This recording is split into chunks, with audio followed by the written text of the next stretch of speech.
اللہ بخشنے والا مہربان ہے۔ اس آیت کریمہ میں اللہ تعالیٰ نے اپنے نبی آخر الزمان نبی صلی اللہ تعالیٰ علیہ وسلم سے محبت اور الفت کرنے کا حکم ارشاد فرمایا ہے۔ یہ بات یاد رکھیے گا، اللہ تعالیٰ نے جتنے بھی انبیاء کرام مبعوث فرمائے ان سب پر ایمان لانا، ان سب کو اللہ کا نبی ماننا یہ ضروری ہے۔ ہم جب قرآن پاک کا مطالعہ کرتے ہیں تو ہمیں یہ بتایا جاتا ہے کہ ایمان اس وقت تک مکمل نہیں ہوگا جب تک تمام انبیاء پر ایمان نہیں لائیں گے۔ لا نفرق بین احد من رسلہ، اللہ تعالیٰ نے جب اہل ایمان کو ایمان کے لیے کلمات ادا کرنے کا حکم دیا تو اس میں یہ لفظ شامل کیے، لا نفرق بین احد من رسلہ، کہ ہم اللہ کے کسی رسول کے مابین فرق نہیں کرتے۔ فرق کن معنوں میں ہے کہ اللہ کے تمام نبی مقام نبوت کے اعتبار سے برابر ہیں، کہ سارے ہی نبی ہیں، ماننے کے اعتبار سے برابر ہیں، سب کو ہی مانا جائے گا، کسی میں کوئی فرق نہیں رکھا جائے گا۔ ہاں البتہ درجات، کمالات، اعزاز یہ ہر نبی کے پاس مختلف رہے ہیں۔ نبی اور رسول میں فرق ہوتا ہے، رسول نبی سے افضل ہوتا ہے۔ کائنات ارض و سما کے اندر کم و بیش 1,24,000 انبیاء کرام علیہم السلام مبعوث ہوئے۔ وہ سب کے سب نبی تھے، لیکن رسولوں کی تعداد کم و بیش 313 کے قریب ہے۔ 1,24,000 میں سے 313 وہ ہستیاں ہیں جو مقام رسالت پر فائز ہوئیں۔ ہر رسول نبی ضرور ہوتا ہے، لیکن ہر نبی رسول ہو یہ ضروری نہیں ہے۔ اچھا، 313 رسولوں میں سے 5 ایسے رسول ہیں جو ان میں سے بھی افضل اور اعلیٰ ہیں، جن کو کتب احادیث میں اولو العزم رسول کہا گیا، کہ وہ 5 رسول ایسے ہیں جو اولو العزم ہیں، ان سب سے افضل اور اعلیٰ ہے۔ ان میں جناب موسیٰ علیہ السلام، جناب عیسیٰ علیہ السلام، حضرت ابراہیم علیہ السلام اور حضرت نوح علیہ السلام، یہ 4 اور 5ویں میرے اور آپ کے آقا و مولا حضور ختم المرتبت حضرت محمد مصطفیٰ صلی اللہ تعالی علیہ وسلم ہیں۔ انبیاء میں سے رسول افضل ہیں اور رسولوں میں سے اولو العزم 5 رسول، اور ان میں سے افضل اور اعلیٰ حضور علیہ السلام کی ہستی ہے۔ ایک ترتیب بتائی گئی تو کہا لا نفرق بین احد من رسلی، کہ جب مقام نبوت اور مقام رسالت کے اعتبار سے ماننا ہے تو ہر نبی اور رسول پر ایمان لانا پڑے گا۔ ایسا ہرگز نہیں ہو سکتا کہ ایک نبی کو مانے اور کسی ایک کی رسالت کا انکار کر دیں۔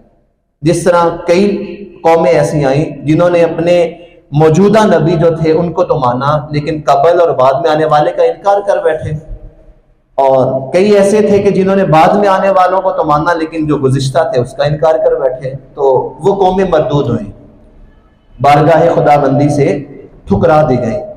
تو کہا نبوت اور رسالت کے اعتبار سے سارے نبیوں کو ماننا ضروری ہے۔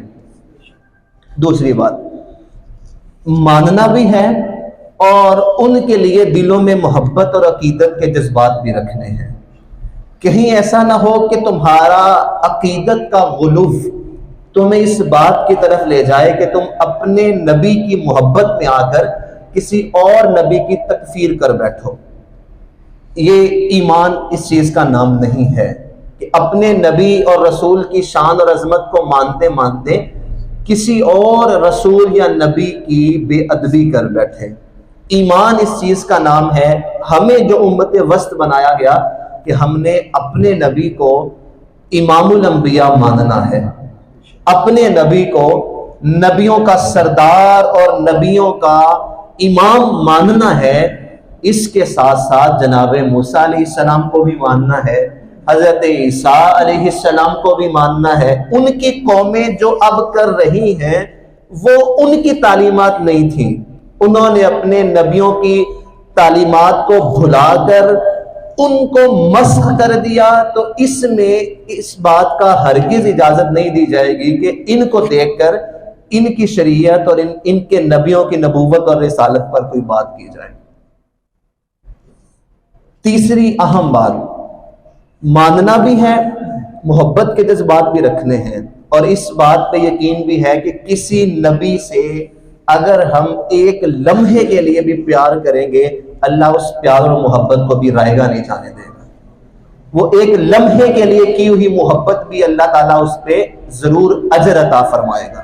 مثال ہمارے سامنے قرآن پاک کے اندر ہے، جناب موسیٰ علیہ السلام کا دور ہے، جادوگری کا فن عروج پہ ہے، اور اللہ کی یہ عادت رہی کہ اللہ اپنے ہر نبی کو دور کے عروج کے مطابق معجزہ عطا کرتا رہا۔ فرعون اپنے غرور اور تکبر کے اندر آ کے یہ اعلان کرتا ہے کہ اگر وہ بچہ میری سلطنت میں پیدا ہو کر میری حکومت کو ختم کرے گا تو میں اسے پیدا ہی نہیں ہونے دوں گا۔ 70,000 بچوں کو قتل کروا دیتا ہے، لیکن اللہ تعالیٰ کی قدرت، جس نے اس کی سلطنت کو ختم کرنا ہے، اللہ اس کو اس کے گھر میں ہی پال کر دکھاتا ہے۔ اسی لیے کہتے ہیں عورت کمزور نہیں ہوتی، مضبوط ہوتی ہے۔ اگر ارادہ پختہ کر لے تو فرعون کے گھر میں موسیٰ کو پال کر دکھا دیتی ہے۔ فرعون کہتا تھا میں نے پیدا ہی نہیں ہونے دینا، پیدا ہو گیا تو اسے بڑا ہی نہیں ہونے دوں گا۔ اللہ نے فرمایا میں بھی رب اعلیٰ ہوں، میں بھی مالک اور احکم الحاکمین ہوں، تمہارے گھر میں پال کر نہ دکھایا تو مجھے بھی رب نہ کہے، تو پھر گھر میں پالا۔ حضرت موسیٰ علیہ السلام نے توحید کی دعوت دی، مخالفت میں آ کے کھڑا ہو گیا، لیکن حضرت آسیہ کے مقدر میں حضرت موسیٰ علیہ السلام پر ایمان لانا لکھا تھا۔ وہ پچھلا لمحہ کہ جب حضرت موسیٰ علیہ السلام بچے تھے اور تابوت میں ڈال کے ان کی والدہ نے دریا کے سپرد کر دیا تھا، اور فرعون کے ساتھ ٹہلتے ہوئے انہوں نے اس تابوت کو کھولا تو اس میں جناب موسیٰ علیہ السلام کو مسکراتے ہوئے دیکھا تو بے ساختہ بولی یہ بچہ تو میری آنکھ کی ٹھنڈک ہے، یہ بچہ میری آنکھ کی ٹھنڈک ہے۔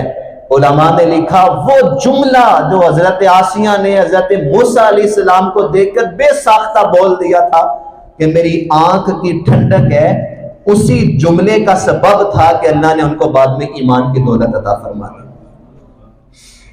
اور اگر فرعون بھی کہہ دیتا کہ یہ بچہ میری بھی آنکھوں کی ٹھنڈک ہے، اللہ نے یہ نہیں دیکھنا تھا کہ اس نے رب ہونے کا دعویٰ کیا ہے، اللہ نے رسول کی محبت کے صدقے میں اسے بھی ایمان کی دولت عطا کر دیں گے۔ خیر اس کا مقدر نہیں تھا۔ آگے چلیں، اسی بات کو قرآن مزید تفصیل سے بتاتا ہے کہ جب فرعون حضرت موسیٰ علیہ السلام کا مقابلہ کروانے کے لیے جامعہ قادسیہ کے اندر 70,000 جادوگروں کو اکٹھا کرتے ہیں اور کہتے ہیں اپنے جادوگری کا فن دکھاؤ اور معاذ اللہ حضرت موسیٰ کو شکست دو تاکہ جو لوگ ان کی طرف متوجہ ہوتے ہیں وہ تمہاری طرف لپک پڑے۔ لوگوں کا یہ ذہن رہتا تھا۔ اللہ تعالیٰ نے زمانہ جاہلیت کے لوگوں کی ایک نشانی قرآن میں بتائی ہے کہ وہ جس چیز کو طاقتور، زوراور یا کسی چیز کو نفع یا نقصان دیتا ہوا دیکھتے اسے خدا مان بیٹھتے۔ بعض لوگوں کو آگ سے ڈر لگا تو ہیبت ناک ہو کے آگ کو انہوں نے خدا کہہ دیا۔ بعض لوگوں نے دیکھا گائے دودھ دیتی ہے، گوشت دیتی ہے، ہمیں فائدہ دیتی ہے، گائے کو خدا کہہ بیٹھے۔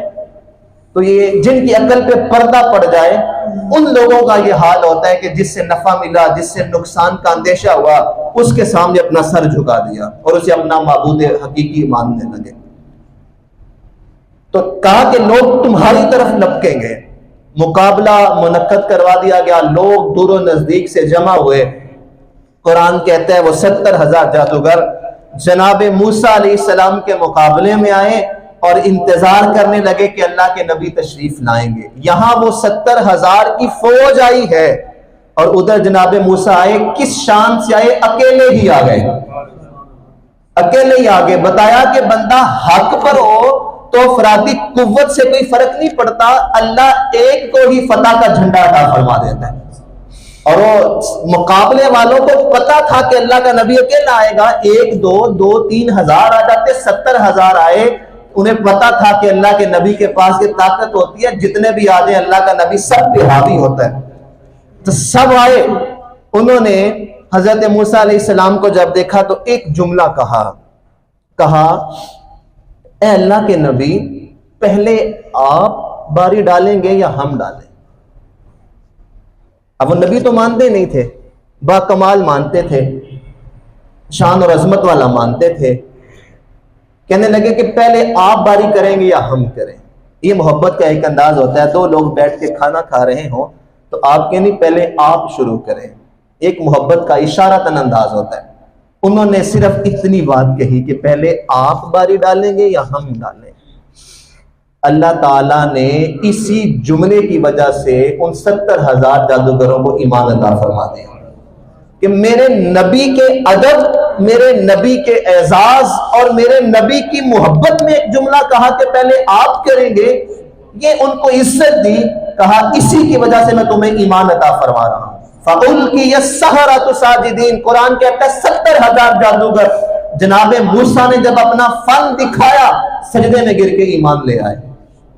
ایمان لے آئے سجدے میں گر کے اللہ کے نبی حضرت موسیٰ علیہ السلام پر. اور کس وجہ سے ایمان ملا؟ بس ایک جملہ کہا کہ پہلے آپ باری ڈال لیں. اب اگر کوئی شخص نبی کو نبی مان کر نہیں, صرف با کمال مان کر ہی محبت کے لیے ایک جملہ بول دے, اللہ اس محبت کو رائگاں نہیں جانے دیتا. تو جو اپنا دین اور ایمان اور نبی آخر الزمان مان کر رسول اللہ سے محبت کرتا ہوگا, اللہ اس کی محبت کو رائگاں کیسے جانے دے سکتا ہے؟ کہا قل ان کنتم تحبون اللہ فاتبعونی. اگر چاہتے ہو کہ اللہ تم سے محبت کرے, اللہ تمہیں نوازے, اللہ تمہیں اعزاز دے, تو پھر میرے نبی کے چوکھٹ پہ آؤ اور نبی سے محبت کرو. یہ وہ معیار دیا اللہ تعالیٰ نے کہ اگر میری نظر میں تم افضل اور اعلیٰ بننا چاہتے ہو. اور پھر جس کو بھی اللہ نے مقام دیا اس نسبت کی وجہ سے دیا کہ وہ رسول اللہ سے محبت کرتے تھے. آپ کتب احادیث اٹھا کر دیکھ لیں, اگر عالم ازل کے اندر جناب ابو بکر صدیق رضی اللہ تعالی عنہ کو عتیق اور صدیق اللہ نے لکھا تو اسی لیے لکھا کہ وہ اپنی جان مال اولاد سے بڑھ کر رسول اللہ سے محبت کرتے ہیں. آپ کا بیٹا آپ کے ساتھ بیٹھا ہے, آپ نے اکثر یہ بات سنی ہوگی, لیکن کیسی محبت کا انداز ہے. تو وہ کہتا ہے کہ ابا جان آپ فلان جنگ کے اندر میری تلوار کے نیچے آ گئے تھے, لیکن میں نے باپ ہونے کا لحاظ کیا اور آپ کو میں نے چھوڑ دیا. جناب صدیق اکبر رضی اللہ تعالیٰ عنہ بولے کہا اللہ کی عزت کی قسم ہے اگر تو میری تلوار کے نیچے آتا تو میں نے یہ نہیں دیکھنا تھا کہ تو میرا بیٹا ہے, میں نے رسول اللہ کی محبت کو دیکھنا تھا, تجھے بھی کاٹ کے رکھ دینا تھا. یہ جناب صدیق اکبر کی محبت. اللہ اکبر, کیسا محبت کا انداز ہے. حضرت علی رضی اللہ تعالیٰ عنہ سے سوال ہوتا ہے, اے امیر المؤمنین آپ بتائیں کہ رسول اللہ صلی اللہ تعالی علیہ وسلم کی نظر میں اس امت کا سب سے افضل شخص کون ہے؟ جناب علی رضی اللہ تعالیٰ عنہ بولتے ہیں رسول اللہ صلی اللہ علیہ وسلم کی نظر میں اور امت کے اندر سب سے افضل شخص کا نام ابو بکر ہے. سوال کا جواب ہوتا ہے پھر حضرت علی خود پوچھتے ہیں کہ لوگوں بتاؤ اس امت کے سب سے بہادر شخص کا نام کیا ہے؟ سب سے بہادر کون ہے؟ سب نے بے ساختہ بولا انت یا علی, اے امیر المؤمنین آپ سب سے بہادر ہیں, آپ شیر خدا ہیں, آپ بہادر ہیں. کہا نہیں, اس امت کے سب سے بہادر شخص کا نام بھی ابو بکر ہے. کہا وہ کس طرح؟ کہا تم میدان بدر کو دیکھ لو, غزوہ بدر ہے, حضور علیہ السلام کے صحابہ رات کو آرام کرنے لگے ہیں اور حضور مسجد عریش میں اپنا سر اللہ کی بارگاہ میں جھکا کر عبادت کر رہے ہیں. سوال ہوتا ہے کہ کون مسجد عریش میں حضور علیہ السلام کا پہرا دے گا؟ پہرا دینے کے لیے، رکھوالی کرنے کے لیے یہاں پہ کون کھڑا ہوگا؟ سارے صحابہ سر جھکا لیتے ہیں، اس لیے نہیں کہ کوئی پہرا دینا نہیں چاہتا یا کسی کو اپنی جان کا خطرہ ہے، بلکہ اس لیے کہ کہیں ہماری چھوٹی سی نااہلی کی وجہ سے رسول اللہ کو کوئی نقصان نہ پہنچ جائے۔ سب ایک ہوتا ہے کہ کوئی مجھے کاٹ کر آگے جائے گا، اب کاٹ کر ہی جائے گا لیکن جائے گا تو صحیح۔ کوئی میری لاش سے گزر کر آگے جائے گا، لاش سے گزر کر جائے گا مگر جائے گا تو صحیح۔ سب نے کہا کہیں ہمیں کاٹ کر، ہمیں مار کر کوئی آگے نہ بڑھ جائے اور حساس اور قیمتی اثاثے کو نقصان نہ پہنچ جائے۔ سب نے سر جھکائے۔ جناب ابو بکر رضی اللہ تعالیٰ عنہ آگے بڑھے، کہا کہ رسول اللہ کے پہرے کے لیے ابو بکر آگے آئے گا۔ کہا آپ کو حضور کے نقصان کا کوئی خطرہ نہیں ہے؟ کہا مجھے خطرہ نہیں ہے کیونکہ کوئی مجھے کاٹے گا تو آگے جائے گا، کوئی مجھے مارے گا تو آگے جائے گا، کوئی مجھے مار ہی نہیں سکتا تو رسول اللہ تک کیسے پہنچے گا؟ تو یہ ابو بکر رضی اللہ تعالیٰ عنہ کی محبت ہے۔ کہا کوئی مجھے مارے گا تو آگے جائے گا، میں تو اس آنکھ کو بھی نکال کے رکھ دوں گا جو میرے رسول کو میری نگاہ سے دیکھے گی۔ یہ ہے جناب ابو بکر رضی اللہ تعالیٰ عنہ کی محبت کا معیار۔ اب صحابہ کی زندگیاں پڑھ کے دیکھ، جناب علی المرتضیٰ کی اپنی کہانی اگر ہم سنیں تو جناب شیر خدا فرماتے ہیں پیاس کے وقت جس طرح کسی شخص کو ٹھنڈا پانی عزیز ہوتا ہے، سخت پیاس میں ٹھنڈا پانی پینے کو مل جائے تو بندے کو وہ بڑا ہی میٹھا اور لذیذ لگتا ہے، میرے نزدیک رسول اللہ کی محبت پیاس میں ٹھنڈے پانی سے بھی زیادہ عزیز ہے۔ جناب عثمان غنی رضی اللہ تعالیٰ عنہ فرماتے ہیں صلح حدیبیہ کے موقع پر جب کافروں نے کہا کہ آپ آ گئے ہیں تو آپ خانہ کعبہ کا طواف کر لیں، حجر اسود کا بوسہ بھی لے لیں، مقام ابراہیم پہ نفل بھی پڑھ لیں، چاہے زمزم پہ جا کے زمزم بھی پی لیں، لیکن ہم آپ کے رسول کو طواف نہیں کرنے دیں گے۔ جناب عثمان غنی رضی اللہ تعالیٰ عنہ نے اپنے امامے کو آگے کیا، امامے کا شملہ اپنی آنکھوں پہ رکھا اور کہا اللہ کی عزت کی قسم ہے 100 سال تک احرام کی پابندیاں برداشت کرنی پڑی تو میں کر لوں گا، اللہ کے رسول کو چھوڑ کر طواف نہیں کروں گا، اللہ کے رسول کو چھوڑ کے کعبے کا طواف نہیں کروں گا۔ بلکہ آنکھوں پہ پٹی رکھ کے کہا تم طواف کی بات کرتے ہو، جب تک رسول اللہ میرے ساتھ نہیں ہوں گے میں کعبے کو دیکھوں گا بھی نہیں۔ یہ محبت کا معیار صحابہ کا۔ آپ نے محبت کی بڑی لوک داستانیں سنی ہوں گی، کتابوں میں پڑھی ہوں گی کہ کسی نے اپنے محبوب کے لیے نہریں کھدوا دی، کسی نے تاج محل بنوا دیا، کسی نے کچھ تو کسی نے کچھ، لیکن کبھی محبت کی ایسی داستان نہیں سنی ہوگی کہ محبوب نے لعاب پھینکا ہو، محب نے ہاتھ پہ لے کے چہرے پہ مل لیا ہو۔ یہ صحابہ کی محبت کا انداز تھا۔ حضور لعاب پھینکتے، صحابہ ہاتھوں پہ لے کے چہرے پہ مل لیتے۔